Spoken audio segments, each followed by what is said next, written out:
Hello, we're having an interview with Harald Hafner, great beekeeper in the area of Mangwald, teacher extraordinaire, full of knowledge, man full of knowledge.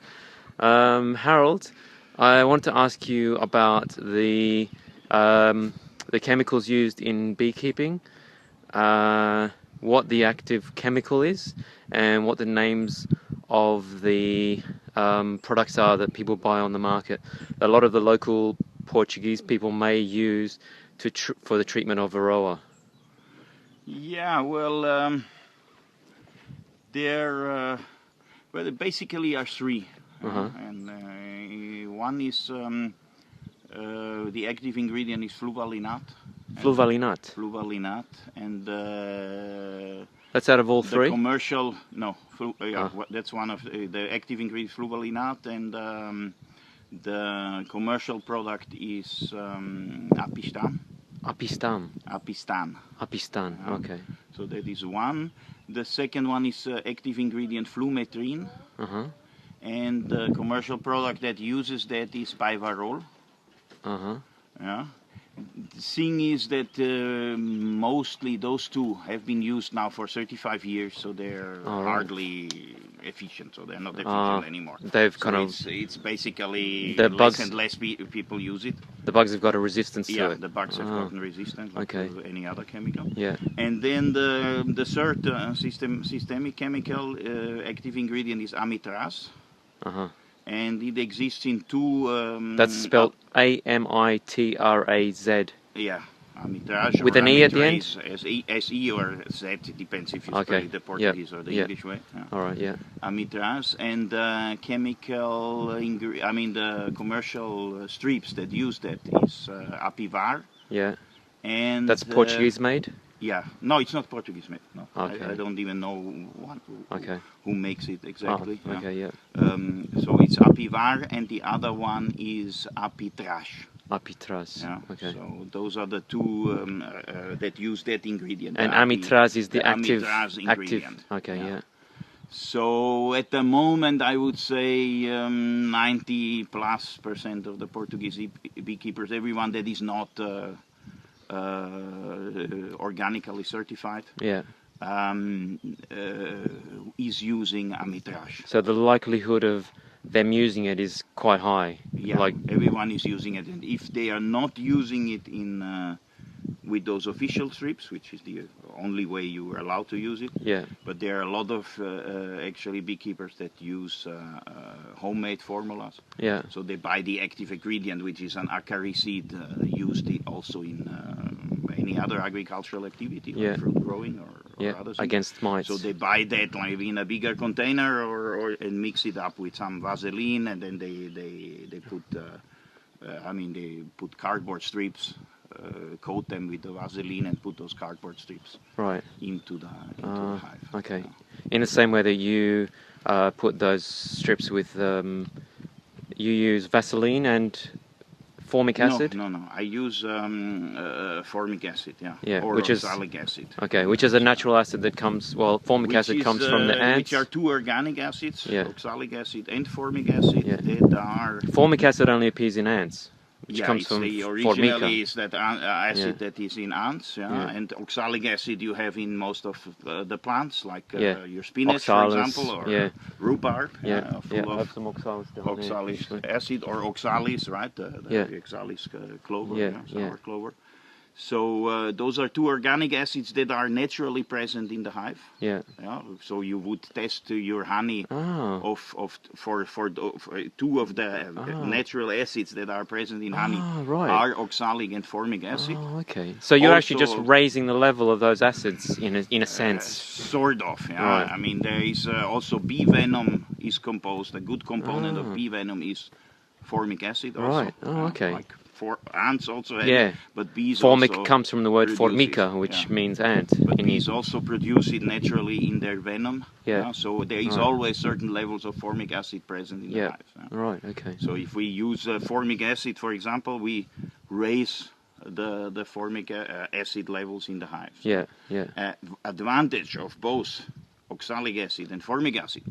It's not that they are harmless chemicals. They are I mean, there are bombs also that you put in your hives, right? Yeah. Because the problem is always, you know, it's still a real strong concentration of one insect. I mean, not an insect, but a mite on top of an insect that is a little bigger. But you know, in relation to a human, that Varoa mite is the size of a rabbit. Right? So you're pushing the measure of resistance. A couple of rabbits living amongst us, and you give them a lethal doses to the rabbit. Yeah, I get you.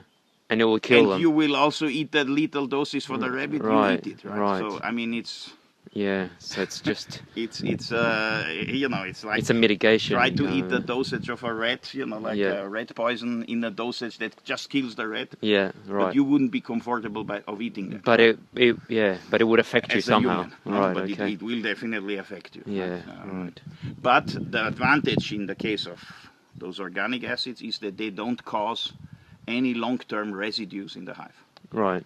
Yeah, so like a formic acid is vaporizing very fast. Yeah. And it disappears from the hive in a matter of days. Yeah. Yeah. And also doesn't cause any residues in the wax. Yeah. Yeah. While most of the chemical products are fat soluble. Right. Liposoluble. So they migrate into the wax, and they remain wax is basically and in the honey. Wax is well, not directly into the honey, okay. But they're in the wax, right? Yeah. Because wax is a lipid, wax is a fat, or behaves like fat. Technically, it's not exactly a fat. It's an ester, but it behaves like fat. So any product that is fat soluble accumulates then in the wax. Like also any natural toxins the bees might bring from their foraging, they also eventually end up in the wax. Right. Yeah. Okay. So there you have then those basically in the wax cycle. Since, right. Also, most conventional beekeepers they always recycle their wax. They don't let them build natural comb in the hive.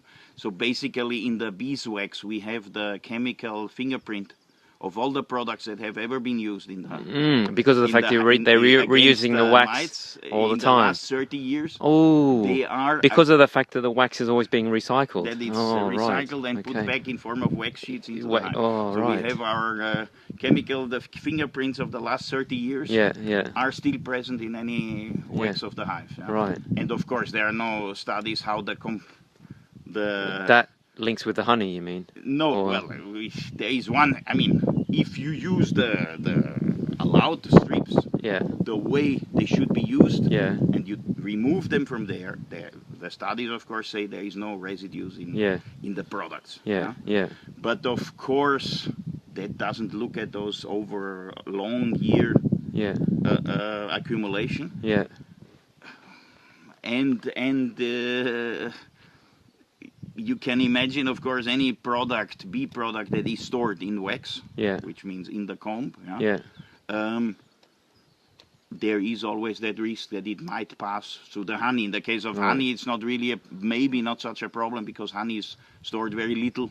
I mean, the honey that we take out for our consumption is stored very little during a very short period in the within the hive. Within the hive. Right. So in terms of the bees ingesting it, there's not that much. In terms of us ingesting it, it's maybe a couple of weeks that honey is in the hive. But like, for example, food for that the bees use, the stores, their winter stores. In terms of the honey absorbing it through the wax, the bee bread they use for feeding their young, and themselves, for their own nutritional needs. Right. That, of course, is exposed to those minute amounts of so this hasn't pesticides for a way longer period. And this hasn't been studied with relation to bee colony collapse disorder, has it? Yeah, there are some studies, but of course for each study that points to that way, there is a couple of other studies, of course, point the other way. Okay. The usual thing. All right. So in relation to honey I wouldn't say it's the one cause. You can't do it. Colony collapse with bee collapse. There is no one cause. It's a lot of little stones that make the wall. That make the problem. Because what I was curious about and what I would like people to know as well is when you go into the supermarket and you buy honey, unless it's certified organic, then it is quite likely that it may contain traces of this Amitraz.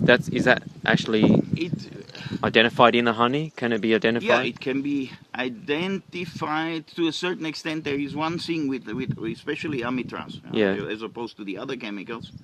Amitraz is a molecule, a quite volatile molecule. Right. So it breaks down. Yeah. Quite fast after weeks. Yeah. Yeah.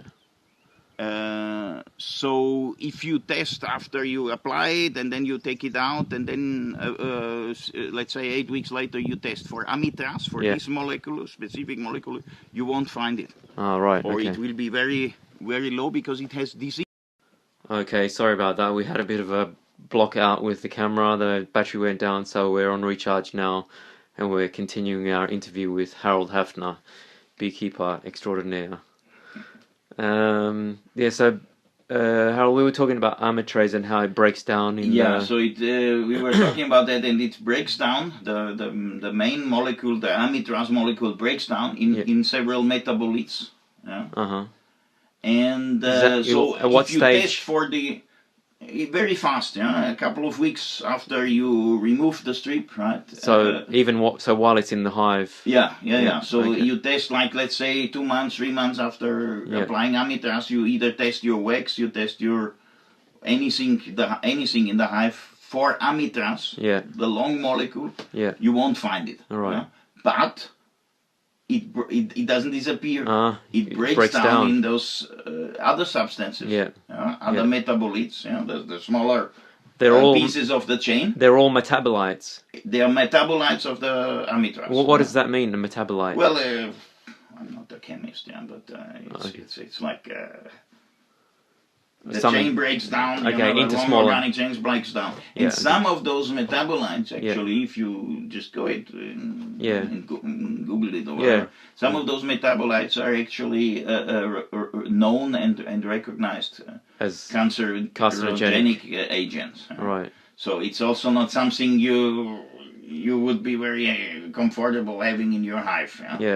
And especially not having in your hive with something that is in contact with, with some food stuff that is in contact with, being honey. So those are definitely also then in the wax. Right. Okay, so basically the likelihood of someone buying honey off a shelf in the supermarket that says, say, Mel Natural da Serra da Estrela, for example, what's the likelihood of that having a proportion of these metabolites in it? That's, as you were saying before, as I say, the portions of the metabolites or the Amitraz in the honey is relatively low, as long as the product is used according to instructions. Because honey is very short time only exposed, in contact with the wax. Right, So the product, it gets into the wax. It doesn't go into the honey because honey is water-based. No? So and Amitraz is fat soluble, right? So it wouldn't go. Of course, if you had open honey in your hive and you would spray the thing into the hive. Of course, then things, but then you wouldn't use it for like as intended. So there the risk is low. But just because a honey says it's male natural doesn't say anything. It has to have the organically certified sign, because only that gives you the guarantee that none of those chemicals were used in the treatment of Varoa. Because organically you can only use these organic acids, and you can also use essential oils like thymol, and there's also one product that, apart from thymol, also has menthol, eucalyptol. So basically essential or synthetic essential oils as a treatment against those mites. Also, and have you experimented with these? I have used them in my beekeeping career, but quite a long time ago, when I still had bees in Austria. I used thymol for a while. Thyme essential oil, is it? Thyme essential oil, And also, but in the synthesized form, there are a couple of strips that you can use, and preparations on the base of that. that you're allowed to use in the hive. Yeah. But personally, I never liked, because those products have a very strong smell of thymol. Yeah. And you have to use them quite for a long period in the hive. So you have to. It has to be in the hive between 4 weeks and 6 weeks. Yeah, and you have to make a full treatment cycle, and that then the beehive is really guided by scents, by pheromones, by hormones that the queen distributes through her walking through the hive. Right. So a strong smell of any kind that lasts for a long time puts a lot of stress it's quite a disruptor. on the hives, because the hive might even think that the queen has been lost, or that the queen is failing, is getting old and not. So they might try to substitute the queen, or force them to swarm, or if but that is only if the smell is so strong. It's like if you just smoke them out, Right. Okay. But you could do that with the thymol strip if it's too. Or also formic acid, which is also a strong vapor. Only that if you use formic acid, you normally use it for 1 or 2 days, and then the smell is gone. Right. And then you repeat that maybe in a week's Whereas time. thymol, one application will last 4 to 6 weeks. Should last, because it's it in a affects way the smell it's less aggressive. Maybe in the one sense it's less aggressive, killing the mite. But it's also more durable. On the other side it's very aggressive in terms of scent. Its endurance. And sort of, exactly. So you might still have you treated your hive today, and 3 months later you might still open it and have a thymol smell. Right. Strong thyme smell in your hive. Yeah. I've never smelled. So basically, I mean, all treatments. Chemical or organical, they are always a bomb, in your hive, and it's always like you're very, like walking a very thin edge. Whether if you're already putting too much, so it starts harming the bees, even directly, immediately, or also even with the organical treatments in the long run. You might also compromise the longevity of your bees, the longevity of the queen. So it's always, it's like it's always a double-edged knife. Okay. Oh, that's good. I think that's what I really wanted to know mostly about. I wanted to keep the topic on just the application of treatments for Varoa, and it seems like nowadays the only things available are. There's this formic acid application and the Amitraz. Oxalic acid also. Either oxalic acid or formic acid being the natural alternative. And they can be certified organic if you use those. Okay. Whereas Amitraz is the other popular one that's used by a lot of the local beekeepers. And then of course there is some biotechnical steps you can do in your hive management to reduce Varoa. Over the season. For example, let your bees swarm naturally. Because that causes a stop. I mean, a brood pause in the hive. So the hive at some point in the spring stops breeding. Stops having open brood. So that stops Varoa from multiplying during 2-3 weeks. So every time a swarm happens, the Varoa never carries over. The swarm itself that goes out takes very little Varoa with it. And then has to start from scratch, and also goes through a phase where it's not actively rearing brood. Until new they've established built, themselves. Until the queen then start laying eggs. They need to establish themselves only first. Then that Varoa can multiply. And in the original hive, where a new queen then takes over, but it goes also through a phase where there is no new brood. There is a pause of the new brood. So during that period, Varoa can't multiply. Because Varoa multiplies once a month. Doubles once a month. So you have 100 beginning of this month, you have 200 beginning of next month, 400, 800. So it doubles like your rice grain on the chess board. So it's a horrible, fast progression. Of as long as there is brood present in the hive. So if your hive goes through a natural or through swarming or an unnatural beekeeper-induced pause in the brood. For example, you have a hive and you do the swarm before the swarm goes out. You take away your queen and put it in a new hive to split the hive. And then the original hive also goes through that pause while they raise a new queen or have received the queen cell from your swarming. So that helps definitely. Or if you take out some brood, kept brood where most of the varroas are, while there is brood, they all are, or 80% of them are in the kept brood. So if you take out some kept brood, or if you take some kept drone brood, because they prefer the drone brood to the normal worker bee brood. So that also might help to reduce your varroa counts in your hive.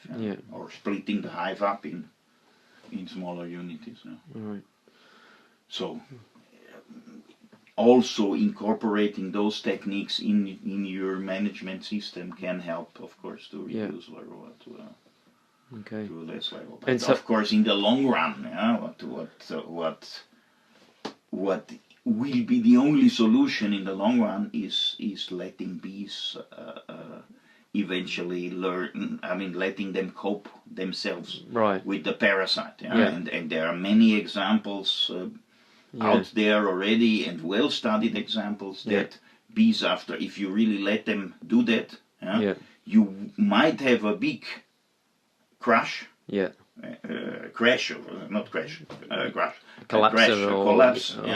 of bees. You might lose, or the bees in a certain region. They might die. Over 90% of the bees might not survive that in the beginning. But then very fast, it's after 5-6 years. You get the stabilization of your local bee population. And from that moment on, it stabilizes and then gradually builds up again. So it's like a natural after 10-15 years, you have there is a mechanism that host and parasite co-inhabit. A natural mechanism. There is a natural balance then established locally. Which of course is not always easy to establish because of course we in Europe have a very high bee density. So is that because of the fact we have so many? Because there are a lot of beekeepers, and traditionally always, so there are a lot of beehives, and also bee yards with a lot of hives. So if a hive collapses with Varroa, like in the end of the summer, for example, when that happens a lot, when the mites levels are really high and the brood levels go down, so that's a phase of the year where a lot of hives collapse, or even at some point in the winter, which in Portugal is quite warm. But if that happens, of course, a hive, when it becomes weak, especially at the end of the summer, it gets robbed, it's dead. So then the Varroa mites that are still in the hive, they get carried back to the healthier hives. I think I just missed a bit there. Could you just repeat that last sentence you just said? From this last sentence you said about the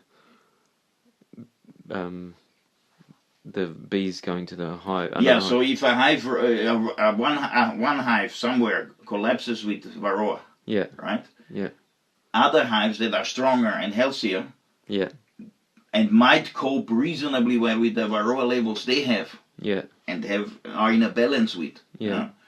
But when they go and rob the honey from a crashing hive, a weak hive, they bring all that Varroa that is in that hive, those high Varroa counts, back to their hive.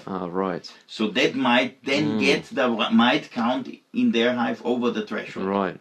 So sometimes it's not that easy just because they can cope or maintain their hive. Naturally, they can maintain their mite counts below a dangerous threshold. But then if they get like access to collapsing hives.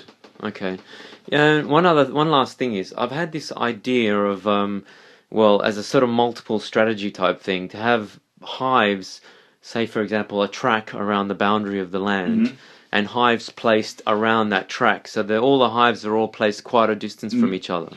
That's definitely a good idea. That would definitely prevent... Because then you don't have this horizontal transmission right. of any disease. Yeah. Because you don't have bees from one hive, because if you have them in a bee yard, especially if they're all in line, you have bees from one hive, at the end of the day they are in another hive.